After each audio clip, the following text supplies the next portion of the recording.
Good morning. నేను Jyotsna.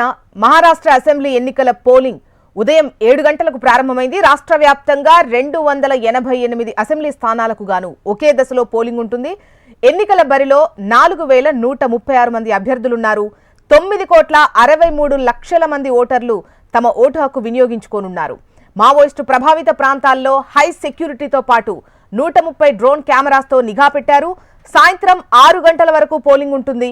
Maoist ప్రభావిత ప్రాంతాల్లో సాయంత్రం 5 గంటల వరకే పోలింగ్ ఉంటుంది. ఇక మహారాష్ట్ర ఎన్నికలకు సంబంధించి పోలింగ్ పై వివరాలు మనకు శ్రీనివాస్ అందిస్తారు లైవ్ లో. శ్రీనివాస్,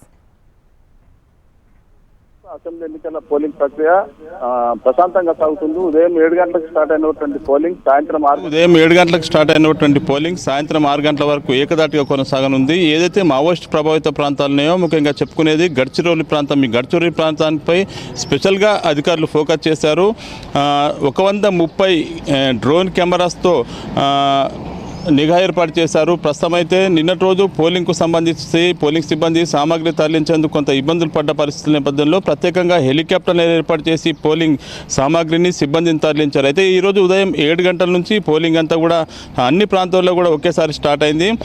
1-2 చోట్ల కొంత ఈవీఎంలు మొరాయిస్తున్నట్లుగా చెప్తున్నప్పటికీ అధికారులు వెంటనే రెక్టిఫై చేశారు. ప్రస్తుతం అయితే 288 అసెంబ్లీ స్థానాలకు గాను 4134 మంది అభ్యర్థులు ఈసారి గతంలో ఎన్నో లేని విధంగా బరిలో ఉన్నారు. గత 5 సంవత్సరాల క్రితం నాటి ఎలక్షన్కు చూసుకుంటే 30-35% మంది అభ్యర్థులు ఎక్కువగా ఈసారి పోటీలో ఉన్నారు. ఎందుకంటే రెండుగా చీలిపోయిన అజిత్ పవార్ కుటుంబం కారణంగానే 2.5 ఏళ్ల నుంచి ప్రస్తుతం ఏక్నాథ్ షిండే ప్రభుత్వం కొనసాగుతుంది. సిట్టింగ్ ప్రభుత్వంగా ప్రస్తుతం జరుగుతున్న ఎన్నికలు అన్ని పార్టీల వాళ్ళు ప్రతిష్టాత్మకంగా తీసుకున్నారు. దీంతో పకడ్బందీ ఏర్పాట్ల మధ్య ప్రస్తుతం పోలింగ్ జరుగుతుంది. మొదటి 2 గంటల్లో సుమారుగా 20% వరకు కూడా పోలింగ్ జరిగినట్లుగా తెలుస్తుంది. గ్రామీణ ప్రాంతాల్లో కొంత ప్రజలు ఉదయం నుంచే పోలింగ్ స్టేషన్లకు తరలి వస్తున్నారు. ఏదైతే పట్టణ ప్రాంతాలు ఉన్నాయో ఆ పట్టణ ప్రాంతాల్లో కొంత మందకోటిగా సాగుతున్నట్లు చెప్పుకోవచ్చు. 9 తర్వాత అంటే ఇప్పటి నుంచి 11-12 గంటల వరకు కూడా భారీగా పోలింగ్ నమోదయ్యే అవకాశం ఉంది. ఎక్కడ కూడా ఇబ్బందులు తలెత్తకుండా ఎలాంటి అవాంఛనీయ సంఘటనలు జరగకుండా ఏర్పాట్లు అయితే జరుగుతున్నాయి. సుమారుగా 1,00,000 పోలింగ్ కేంద్రాలు ఏర్పాటు చేశారు. 1,10,000 వరకు పోలింగ్ కేంద్రాలను మహారాష్ట్ర అసెంబ్లీ ఎన్నికలకు ఏర్పాటు చేశారు. ఓటర్లు అయితే భారీగా తరలి వస్తున్నారు. ప్రస్తుతం చూడొచ్చు మనం పాండ్రకోడకు సంబంధించిన పోలింగ్ స్టేషన్ వద్ద ఉన్నాము. ఈ పోలింగ్ స్టేషన్ వద్ద కూడా పెద్ద ఎత్తున ఓటర్లు వస్తున్నారు. వృద్ధులు అదేవిధంగా యువత కూడా తరలి వస్తున్న పరిస్థితి చూసుకోవచ్చు. తమ ఓటు హక్కును స్వచ్ఛందంగా వినియోగించుకుంటున్నారు. మొత్తం 288 అసెంబ్లీ స్థానాలకు గాను 9,75,00,000 ఓటర్లు ఓటు హక్కును వినియోగించుకున్నారు. ఇందులో పురుషులు 5,22,000, అదేవిధంగా మహిళా ఓటర్లు 4,69,000 ఓటర్లు, అదేవిధంగా 6,000 మంది ట్రాన్స్జెండర్లు మొత్తం ఓటు హక్కును వినియోగించుకునే ఏర్పాట్లు జరుగుతున్నాయి. ఇందులో 4,136 మంది అభ్యర్థుల్లో స్వతంత్రులు 2,086 మంది అభ్యర్థులు బడిలో ఉన్నారు. ఇందులో 2 ప్రధాన పార్టీల నుంచి రేబల్స్ బెడద కూడా ఉంది. ఇక్కడ 156 మంది రేబల్స్ ఉన్నారు. పోలింగ్ స్టేషన్స్కి వచ్చేసరికి 1,186 పోలింగ్ స్టేషన్స్ ఏర్పాటు చేశారు.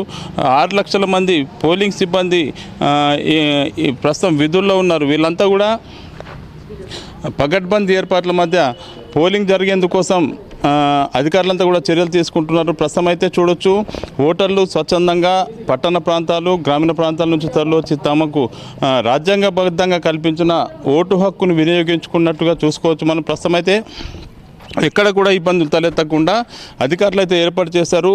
ఉదయం 7 గంటల నుంచి సాయంత్రం 6 గంటల వరకు ఏకదాటిగా పోలింగ్ జరగనుంది. మావోయిస్టు ప్రభావిత ప్రాంతాలు గడ్చిరోలి ప్రాంతంతో పాటు కొన్ని సమస్యాత్మకంగా ఐడెంటిఫై చేసిన పోలింగ్ స్టేషన్ల వద్ద మాత్రం 1 గంట ముందుగానే పోలింగ్ నిలిపివేస్తారు. 5 గంటల వరకు సాగుతాయి. ప్రస్తుతం అయితే ఇబ్బందులు ఎక్కడ కూడా తలెత్తకుండా ఓటర్లకు అంటే రాజకీయ పార్టీలు ఎలాంటి ప్రలోభాలకు గురి చేయకుండా అధికారులతో కట్టుదిట్టమైన ఏర్పాట్లు చేశారు. మద్యం డబ్బు పంపిణీతో ఎరవేసే ప్రయత్నాలు సాగించినప్పటికీ నిన్నటి రోజు కొన్ని ప్రాంతాల్లో వీటిపై కూడా నిఘా పెట్టారు. ప్రస్తుతం పోలింగ్ అయితే 20% మేరకు మొదటి 2 గంటల్లో జరిగినట్లుగా చెప్పుకోవచ్చు. అదేవిధంగా ఉదయం 9 నుంచి 12, మధ్యాహ్నం 12, 1 గంట వరకు భారీగా పోలింగ్ శాతం నమోదయ్యే అవకాశం అయితే కనిపిస్తుంది. జోష్న, స్టేషన్లో ఏర్పాట్లు ఎలా ఉన్నాయి? ఓటింగ్ అంటే ఓటు వేయడానికి వచ్చినటువంటి వాళ్ళ అభిప్రాయాన్ని ఏమని చెబుతున్నారు? మాకు విజువల్స్లో సంథింగ్ స్పెషల్గా బెలూన్స్ అవన్నీ కట్టి స్పెషల్ పోలింగ్ స్టేషన్ లాగా కనిపిస్తోంది. అక్కడ ఏర్పాట్లు ఎట్లా ఉన్నాయి? అంటే ప్రస్తుతం చూడవచ్చు, మోడల్ పోలింగ్ స్టేషన్గా చెప్పుకుంటారు. ఇక్కడ సెల్ఫీ పాయింట్ని కూడా ఏర్పాటు చేశారు. అయితే ఓటర్లను ఉత్సాహపరిచే విధంగా సెల్ఫీ పాయింట్లను ఏర్పాటు చేశారు. ఇక్కడ ఉన్న పోలింగ్ ఏజెంట్స్ కానీ సిబ్బంది కానీ ప్రత్యేకంగా క్యాప్స్ ధరించారు. హ్యాట్స్ పెట్టుకొని ఓటర్లను స్వాగతం పలుకుతూ తమ ఓటు హక్కును వినియోగించుకునే విధంగా ఇక్కడ ఏర్పాట్లు అయితే చేశారు. చూడొచ్చు, పాండ్రకోడ పోలింగ్ స్టేషన్కు సంబంధించి ఇక్కడ ఉన్నటువంటి ఈ పోలింగ్ స్టేషన్ వద్ద స్పెషల్గా కొన్ని రకాల వస్తువులను ఏర్పాటు చేశారు, బెలూన్స్ ఏర్పాటు చేశారు.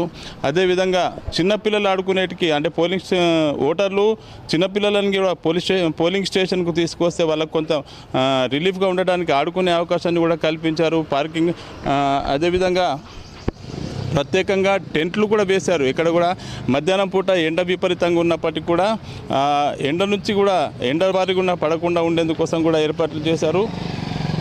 గడిచిన 2 రోజులుగా వాతావరణ పరిస్థితుల మార్పుల నేపథ్యంలో కొంత చలి తీవ్రత, అదేవిధంగా ఉత్తరాది నుంచి కూడా చలిగాలుల తీవ్రత కూడా పెరిగిన నేపథ్యంలో